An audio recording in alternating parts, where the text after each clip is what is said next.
Hi, this is Eric. And this is Garrett, and we're going to be doing a review of No Reservations, Season 8, Episode 5. It's just as the U.S. desert. Like the special guests, usually they have a bunch of guests on. Are they usually Small, celebrities? not celebrities, just like they'll have maybe four people showing him around throughout an episode, or three or four. Like locals? And yeah, and today they just had really one. Queens of the Stone Age lead guitarist or like frontman, pretty much, Josh Homme, who's Anthony Bourdain's friend, and who's lived in the high and low desert for his whole life, pretty much. And it's this episode wasn't much about. It didn't center on food as much as culture and like kind of it's like a lifestyle. Since we're talking about culture, I'm unfamiliar with what high desert and low desert means. So, did they explain that at all? Got anything? No, not really. They're just like honestly I forgot where the high. What state? It was in the United States, though, right? You said? Yeah, it's the U.S. high desert. So I mean, Okay. I don't know. I know they mentioned Death Valley, I think, so maybe for the low desert. So I mean, California probably, and Nevada, and I think Arizona. It was just all that area. Okay. So, like the first place he takes him to is just this place called Poppy and Harriet's. It's just kind of like this roadhouse that's been there forever, and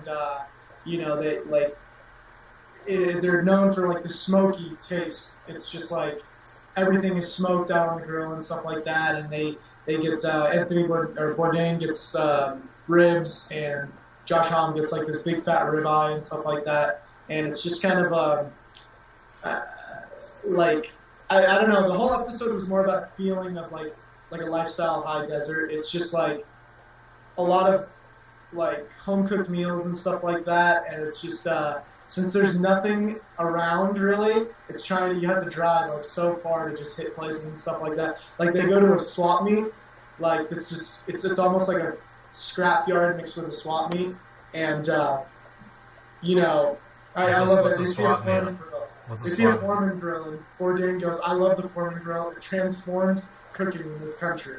You know what I mean? Is that like a garage stuff, kind of? No, it's like it's like a swap meet. Oh, But it's what's like that? a swap meet is just like a big place that has a whole bunch of different stuff, but it ranging from everything. And I mean, you really have to dig to find something good. But It's kind of like a flea market.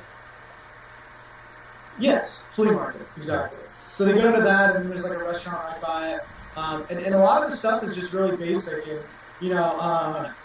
I mean, pretty much for the show, Josh Homme did the soundtrack for it. And they go to this place called Rancho de la Luna. It's a recording studio where a ton of people go out there because it's so isolated. And they just, the rule of the studio is you record it once in one take and that's it. Like, that's kind of like, just what you do. So whatever it is in one take, that's it, you know what I mean? And you just go with it. So the whole thing there is like they make two meals there. So if you're not playing, like you're cooking. So like all the guys, like the engineers and stuff like that, they all know how to cook. So they're all pretty good chefs in their own right, just because they're they run this place. So they make one big meal that just like has all these different like elements. It's pretty good. So the one cool thing, at least in terms of like they always get cool scenery, is they did a bunch of amazing time lapses, probably like a day each, and just had the camera moving not that far, and it's pretty amazing the colors that you get. You get so many like deep purples and stuff like that, and just like really amazing colors. So this sounds kind of like Breaking Bad scenery in the New Mexico desert. Yeah, They do that a lot. Yeah, but I mean they use like a different like not lens, but just a different film over it, I guess, to get it to have these colors really pop. Mm-hmm. And I mean, it just looks fantastic. It's like really beautiful. Kind of, I mean, they just they go to this place called Anthony Vineyards. It's just a local guy that Josh is like known for his whole life, and they have they say it's a real Mexican meal. You know what I mean? Which is like tripe, pork butts, ribs, and you know what I mean, just like. And then they make flag salsa, which is like cilantro, onions, and tomatoes. You know what I mean? Just like a Mexican flag, stuff like that. But it was. And then the last one, they go to Palm Springs and eat at this place called Lord Fletcher's, where it's this totally old establishment that all like it was kind of for like the high class people and stuff like that. But everybody in there except for them is like over 60. Like it's all like it's one of those like. Well, it's Palm Springs.